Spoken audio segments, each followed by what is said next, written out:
Hey guys, what is going on? So today we are going to be going for the Sunday market breakdown. It is scorching hot here in Greece. It's around about 36, peaking at 37 at the moment. So still very sweaty. No camera today, but jumping straight into it. What we're looking at is a complete breakdown of what I've got on watch. So I've moved some of them as usual into what I'm going to be watching for Monday. There's a lot of opportunity across the board, so I think one of the main important things that a lot of people need to realize is how important filtration is going to be this week. It's not a matter of huge opportunity lacking, it's more for how can I filter through the opportunity to best utilize what I have so that I don't miss, yet alone mismanage a lot of things. And I think one of the things that I found worked for me really well is if you happen to get into something which is really good, just move your full focus to it. For example, if I get into EuroCAD and let's say this shapes up and I get a continuation here, rather than me trying to now get into loads of other things, I'll also be aware of them and be following it and studying it and so forth. But more so, I'll put my full focus and attention into this pair and then try play the sequence. Now, in terms of a sequence, I'm basically playing from this point to this point, right? And then I'll be anticipating through there. So it's not all going to come in 1 week, but if I'm focusing a lot of attention into how I'm going to manage it, I'm mapping that all out and I'm really understanding it, it allows me to take the most out of one position rather than getting in and out of one, getting in and out of another. And every time you do that, you put more risk on the table. So that's something as well that I think needs definitely special care and attention towards. But the great thing about it is we're seeing a lot of momentum across the board for a lot of pairs. Obviously it's just the beginning, so we have to wait and see. There's a level of neutrality that I think needs to be kept across the board, but without ado, let's jump straight into it. So DXY, basically I'm looking at this for potential longs, just because we've basically got the momentum. We've basically broken through all of this, so we had that corrective squeeze to the downside. We mini double bottomed with an internal mini double bottom and then pushed away impulsively, which is nice. And now we're just looking for deliberate price action. We haven't really had any deliberate continuation patterns just yet. We have on the lower time frames, but on the high time frame not so much. So this could even take a day to formulate, and I'll be keeping a close attention towards this, but this particular pattern could formulate throughout Monday, be ready for Tuesday London session, and that's what I'm pretty much anticipating. But we'll have to wait and see how that formulates and then see if we can get involved on counter related pairs. So main focus for this one is longs, but if we do sell off, then I wouldn't really hesitate on something like that to go short. And just understand that that could just be a part of the gameplay to fill these areas before we go long. So right now we are still within this larger range. We can't really ignore that. We just have to understand that we are pushing to the upside. How can we take advantage of it? And it's very simple. We'll look for continuation.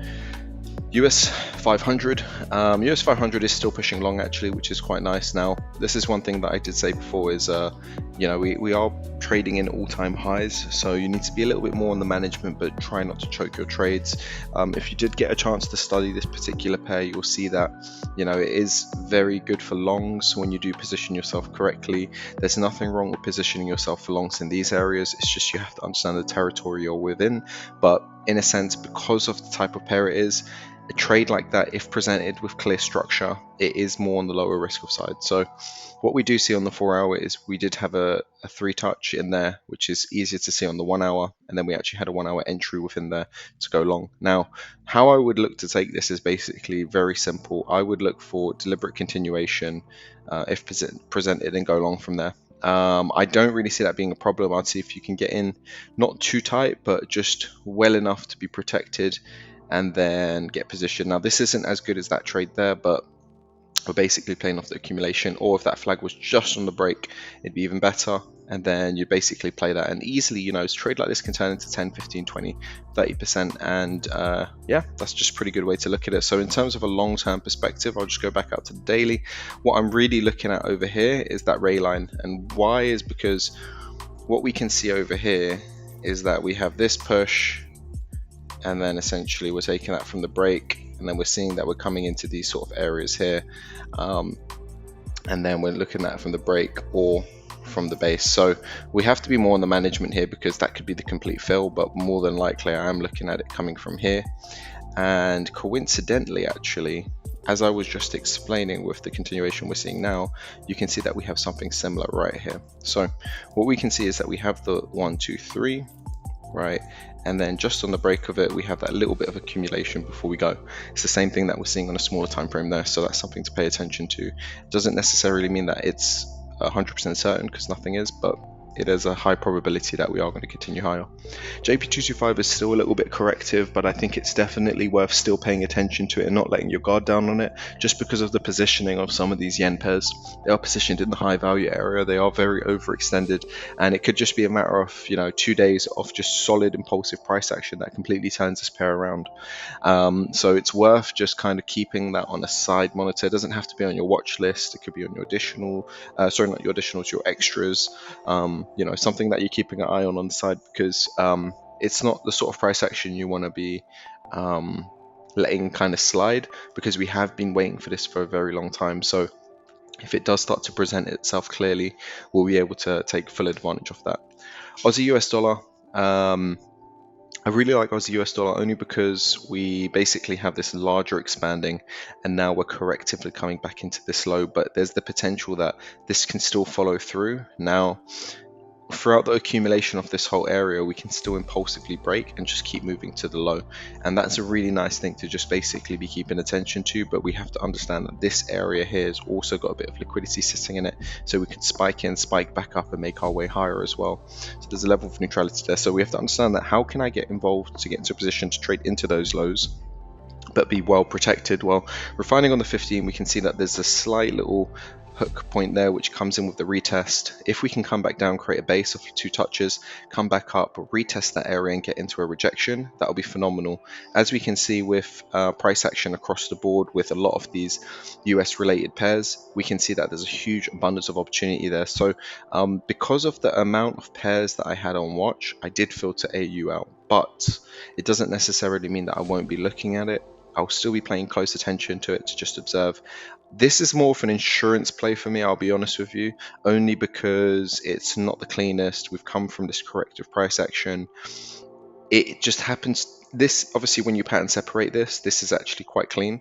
There is like levels to this. I just think that what we really need to do is just pattern separate on this and just really anticipate what's going to happen next. And I think this is definitely the area of interest, but if we did kind of just push higher, tap into that, come down here and then sell, I wouldn't be surprised either. It's just more so this is more probable in my opinion, and I'd be looking for something like that on AU. Aussie New Zealand, very similar sort of idea, but only because of last week when I was looking to get positioned, I was looking to get positioned on EU or GU, and then I shifted my focus to NU, and I ended up taking a trade in here for NU shorts because I had GU shorts right here. Actually no, it was right here, and then when this happened, I got a bit more aggressive because I understood that because of news it could spike up, which did happen. And I think because I understood that well enough, I was able to reposition myself on NU in this area. But then looking back on it, GU and EU had the same thesis in there. I just didn't take advantage of those. It's one of those ones, it happens. Sometimes it's bad filtration, it is what it is. But all in all, I was really happy with the position, thought process, and basically how I dealt with it. So now just looking for further continuation. I think NU is definitely one I am interested in, and I will keep that in mind when I am sizing up my position. I'll be looking at all of the US dollar pairs together, but more so I'll be looking for that scoop, creates 2 bottoms, and then can we get positioned in those areas to go short. There is a decent run in there. In terms of a risk reward, NU was looking like I was going to put it on watch as well. I think 10 would be more than enough. Yeah, there's like an easily, you could probably be trading 5% into that low, and then if we do follow through, so do click on the weekly, if we do follow through, then there's an abundance of opportunity on the way down. So we're not going to go there in 1 candle, we're not going to go there in 2, we're probably going to go there in quite a few. So we have to understand there will be many opportunities on the way down, so there's no need to FOMO or rush into a position and feel like you've missed anything only because of this price action. We're still looking at an abundance of more, and to be honest, that wasn't the cleanest. We will get cleaner price action along the way, so just have to be patient, and that could be the fine line difference between you passing your assessments or scaling up to the next stage or just making a little bit of profit. So bear that in mind. Going into my additional pairs this week, I've got Aussie CAD, Aussie CAD is also looking quite nice. The only difference between Aussie CAD is that we still have a bit of corrective price action in this area, but the nice thing about it is if we take this for what it is, right, and we just say that this area was where the liquidity was sitting before the sharp sell-off, we've basically completely filled that with a 1, 2, 3. Now if we refine it on the 4 hour, we can then see over here that we got a solid push down, right? On the daily it actually looks even better. We can see over here on the daily that we've actually pushed through. We just need to see some sort of deliberate price action where we get a follow through. Now the flag doesn't have to be exactly this large, it could be smaller, but just really looking at it on the 1 hour to kind of anticipate what we could see. It could actually come up a bit higher, tap in, it could even give us a different pattern. We just have to be more on the A game. Perhaps maybe a bear flag would be more preferred or an expanding, but we'll have to wait and see how this formulates. But I am going to be looking for continuations in this area. I won't be looking for it on Monday pretty much. It'll be kind of a Tuesday, Wednesday trade because I am looking for something a little bit more weight, but I do fully understand that we are in a run of momentum and we don't necessarily need to get these larger flags just yet. In fact, this larger flag would make more sense if it was somewhere down here or here, but just keeping it very simple. There's a lot of pairs that I haven't watched. For CAD pairs, I've got Euro CAD and GBP CAD, which I did filter over New Zealand CAD and Aussie CAD, but I really do like New Zealand CAD, which I'll go into in a second. And yeah, so with New Zealand CAD, you can see how we basically have that run of momentum. The only difference between this one is we are still technically trading above all of this area. Even though we are coming back down, we don't necessarily have to move just yet. The nice thing is if we pop off this area here, we've tapped into it and then we've got the push away. So that's nice, but at the same time, a few things could evolve over here before we go short, and whilst the other pairs are looking even better and they've done more than enough, this doesn't necessarily have to be the one. But New Zealand CAD is definitely one that I think is worth having on watch this week. It's just understand where we're positioned and what could happen, and yeah, but New Zealand CAD could easily just get moved onto watch list as well. Likewise with Aussie CAD, it just really depends on how we shape up across these CAD pairs. So you can see my watch list is primarily based around 2 Swiss pairs, US dollar related pairs, and then CAD pairs. That's just the main focus that I've got, and all I have to do is filter through it really well and I'll be able to take advantage of that. GBP yen. Okay, so GBP yen is a really nice pair. Now the most important thing is how can we actually decipher this. So as I mentioned earlier with the JP225 looking a little bit corrective, look where we are positioned though, right? We are positioned in prime area. Now if we talk about mass psychology for a second, have we done what we need to do? Absolutely, right? We pushed out, we pushed back in, catching people on the wrong side, then we came in, we re-tapped into that area, pulled the liquidity, and now we could actually start the run to the downside. Could this be a very impulsive run? Absolutely. So then if we look at it on the daily, I just zoom back in to see the candle, how it closed, we can then see that in terms of price action, we are coming back in with a little bit more momentum. Now we haven't completely given us the best signal just yet, but what we can see here is if we get deliberate price action in this area, we could be good for shorts. So I am ideally looking for something to come in, tap into that area and see how we reject. If for any reason we don't come into those areas and we kind of just sell off from here, it is what it is, and I'll just wait for my next continuations. But the further down we are and the clearer the continuation, the better it is.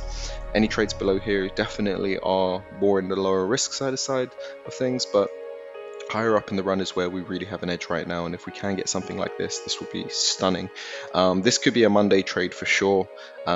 Likewise, I think this one could easily get put into my watch list as well. I just would want to be a little bit more patient with this one. Only reason being is I don't want to get tagged in, tagged out. So what I'm really looking at over here is if we get something clear enough, then I can take advantage of it. If for any reason we sell off and we create continuation down here, I'll be more interested in that and I'll go straight on to watch. But for what I have for Monday already, I've kind of filtered through it and I'm quite happy to kind of mainly focus on the ones that I've picked for the daily watch on Monday.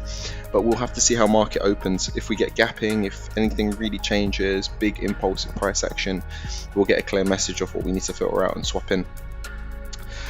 Another one which we have, which is really nice, is New Zealand Swiss. So going into the Swiss pairs, we can also see that New Zealand Swiss has tapped into its value area there, pushed away, and now we're getting deliberate downwards price action. Now this is a really nice pair to trade to the downside in terms of impulse correction continuations. It's really nice. So what I am waiting for is clear price action to go short. I am going to be looking for risk entries on this pair because I'm not a huge fan of the insurance entries as much.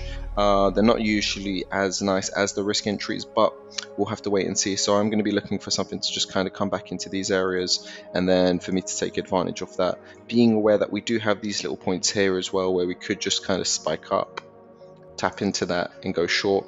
But I believe if that was to happen, I would get a clear message from the market and be able to get repositioned. I think even with a 15 pip stop loss in these areas, you'd still be good to go to get covered for this as well. So I'm not going to be too aggressive with my entry because we have a huge amount of space to play with, and it's not necessarily the one where if we go, I'm going to be out for a short trade. Like even with a 15 pip stop loss, you can see to these lows, to that wick fill, I've got about 12%, and then to the low of this pattern, I've got about 20. So the main important thing is to actually just get involved and experience the position rather than just trying to get as tight as possible. Don't get me wrong, if you can get tighter, it's better, but it's not always the best in terms of being risk adverse. So we will have to evaluate that a little bit closer as we approach the time. But New Zealand Swiss is looking quite interesting, and I will be a little bit more patient with this one. Euro Aussie is actually kind of one that I was kind of iffy about if I should put it on watch, if I shouldn't. But really and truly, if you look at the sequence in the run, we are in a really nice run, and there's nowhere to say that taking a trade in this area is not going to be as profitable as the ones that we've seen along the way down. There's been so much opportunity, and if I take a second to just analyze this, what you'll see on the 15-minute, because it's a little bit more clear, is that we had the gap was here, but let's say the gap wasn't there, we filled, continuation, push, continuation, came back, tapped into that liquidity, pushed away, messier continuations, very subjective, but there was still something there, pushed away, same situation here, continuation filled, sold off, we came back up, we didn't completely fill it, and then we started selling off again, and now are we doing the same thing again, where we've now created this little small continuation here, we're coming back up, we're going to fill it and sell. So the nice thing about it is if you can analyze this sequence really well and see how price is moving, you can take advantage of future price action. Now, yes, we are further down in the run, but you have to ask yourself this one question, which has always kind of been something of interest. If this is the beginning of the run, then are we technically actually very early in the run, or are we late in the run? Because the way I see it is this is actually still very early in the run. If we're going to be making a run to these downsides, positioning yourself up here is very strategic for a longer term position, but you'd have to be very sharp and on the ball, and it would require a massive amount of patience, and realistically you wouldn't be trading all the way into these lows. But if price was to impulse and really move, something similar to what we saw back in February, you know, would you be surprised, right? If something like that just suddenly happened, would you be surprised? No, necessarily you wouldn't, right? So that's the main thing that I'm actually just pointing here, is that if you can get positioned in a short, just trade it into the low, be a little bit more aggressive, but then if we impulse through and continue lower, then you've got your clear message from the market for your next point and so forth. So don't choke this trade, don't overdo it, be a bit more aggressive, absolutely, because you're trading into those lows, but make sure you have enough room to manage into the low, which is more important, and I think there'll be an abundance of opportunity along the way. So that's basically how I'm going to be looking at EA for a very strategic move. Now I've got EJ and UJ. Now this is a very interesting one, and I'll just go to the weekly. If you look at where EJ's positioned on the weekly, it's actually absolutely stunning, right? We've got this point of liquidity where we sold off. We came in with a structured approach, 1, 2, 3. We have been impulsive, but it's very corrective. And then we look at it on the daily, and we've been hovering in this area. We wick through it, catching everyone out, similar to how we looked at GJ. And now if we look at it on the 4 hour, has it done more than enough for this to sell? Absolutely. Are we very early in the run? Yes. Can we get positioned strategically? Yeah, probably. Now, this can still move higher, absolutely, but if there is a clear enough pattern in there for us to go short, especially into this area, then we could take a trade in there to trade into here, and then if we impulse through, great, we can manage that accordingly. If not, if we start pulling back from here, then at least we can come out with a little bit of profit or even a break even at worst. But there's enough to manage into those lows, which I think is really nice. We just need to see clear structure, something that meets our plan, and then we can basically take advantage of that, which I really do like. Going into UJ, very similar concept in place, but it's more so I'm not married to UJ at all, because with the DXY going higher, I wouldn't really want to be forcing anything, but this is more so my hedge play in mind. If for any reason the DXY does turn around and UJ happens to be the one, I would want to be very sharp for that. So I'm going to be monitoring this one very closely, especially that we're hovering just around these areas. We did tap into it, but we are hovering just below it. Has it done enough? As a bare minimum, it kind of has. It didn't completely fill it, but in all truth, we are already very overextended. So if we were to come back down, what would that look like? And it would make sense from a higher point perspective, right? If we look, just zoom out for a second, and we were to pull back to the downside, would that make sense? Yeah, it wouldn't look terrible. It wouldn't look like something very irregular. And the near miss would still be beneficial to the overall picture, because we could sell off temporarily before we come back up, giving price some space to get a decent pullback, to then create some structure into those areas, creating a reversal. And what we can actually have is, you know, something like this, and then it develops over time, and then it does that, right? And we get something which is more in depth for a short. So just kind of keeping those things in mind. But if you were to look for the position, it would be very strategic. And now one of my favorited ones this week for sure is the Germany 40. Now, the nice thing about the Germany 40 right now is the positioning, right? Again, we're very overextended on this particular pair. We've been pushing higher and higher, and with the S&P 500 going higher, I'm not going to be married to a short right now, but understand that we are shorting. We are in a very momentum-filled run. We basically failed to continue higher through this massive accumulation area here. And what we're seeing now is that was the build up of all of this volatility, and now we pushed. So if we can get continuation in these areas, doesn't have to be this large, we can then actually get short by. I'm looking for something with a little bit more weight. I'm not going to be looking for some small tight flags. I'm going to look for something which has a little bit of structure to it. Doesn't always necessarily have to be clean, and sometimes we can see things a little bit more steep, which as well has to be a variation that you keep in mind.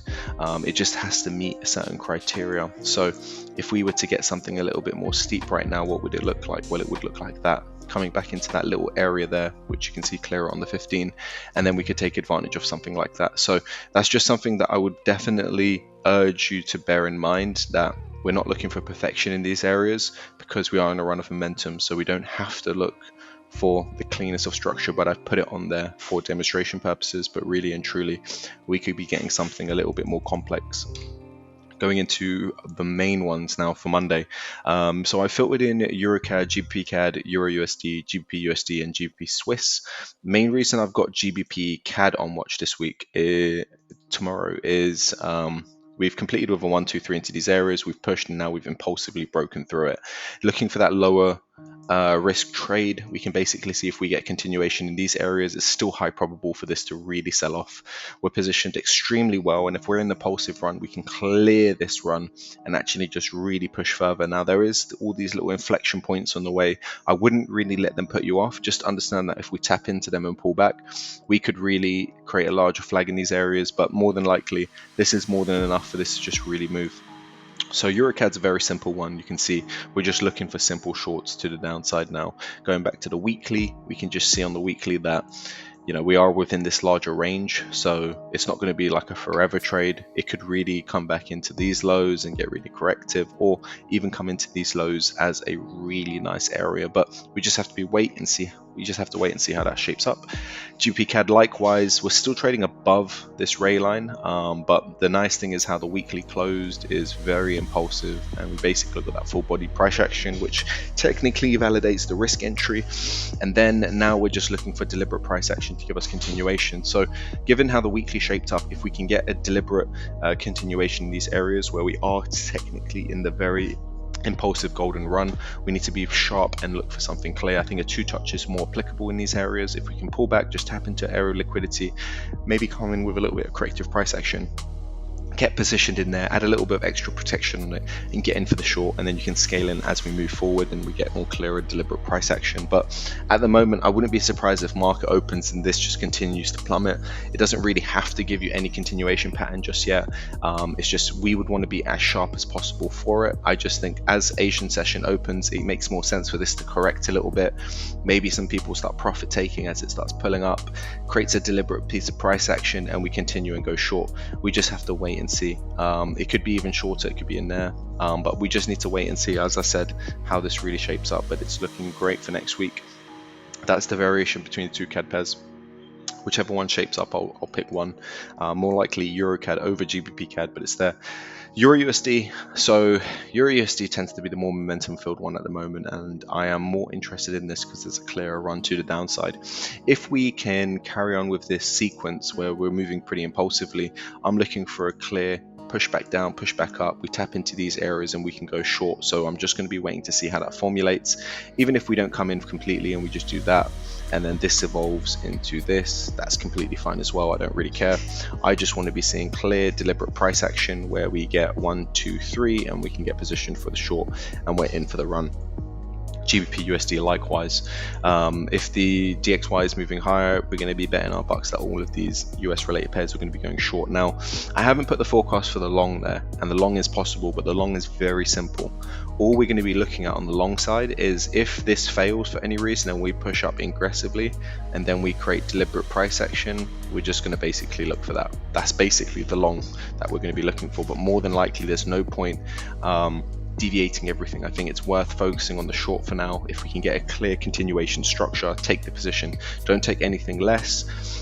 Definitely just wait for something that meets your criteria and just take that, because honestly that's where you want to get positioned. I wouldn't go too tight because of volatility and whatnot. We do have a little bit of news next week, but nothing major across the US related pairs.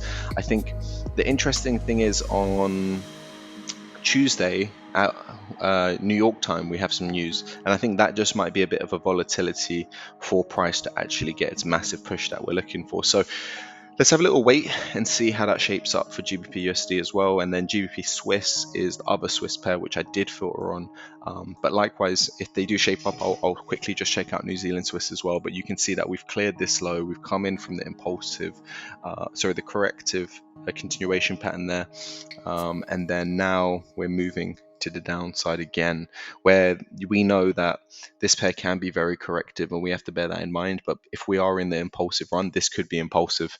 And if you look at it from a daily perspective, you can see sometimes that these runs can be very, very profitable. We just have to be very sharp. I am looking, well, we'd be hoping that we'd anticipate some sort of price action like this, where we do something like that and go, but more than likely it's not my most preferred pair, and I don't usually have a lot of Swiss pairs on watch, but right now the Swiss pairs are looking pretty decent.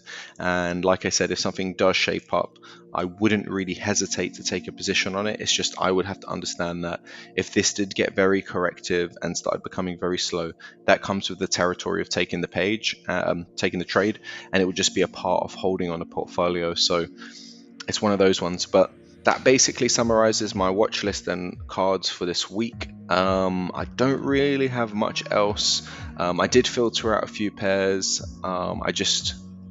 I think, like, for example, silver was one, but because of the ups and downs I've had on silver, I've kind of just decided not to filter it in. But really and truly, silver does look good for shorts as well, especially from a weekly perspective. We are looking pretty good for shorts. I think this week will be the one where we see the big shorts come in. I think where we're positioned over here is actually really nice, because what we're seeing over here is we have this area here, we've just broken above, we could push in insurance entry and sell. I might maybe just swap this one in if we do get that. I might be very interested in just putting it in. It is very tempting, but it's one that I'm just going to have to evaluate a lot closer. But I do really like this. This is kind of like a go-to setup for me. It's really been profitable for me recently, so I'm just going to keep that on the side.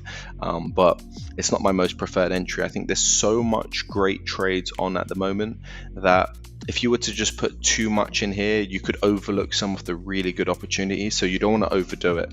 I think especially when you don't have a huge amount of experience, you want to avoid that. So guys, thank you for watching, and I hope you found a lot of value in my SMB, and I will catch you guys in the next one. Take care.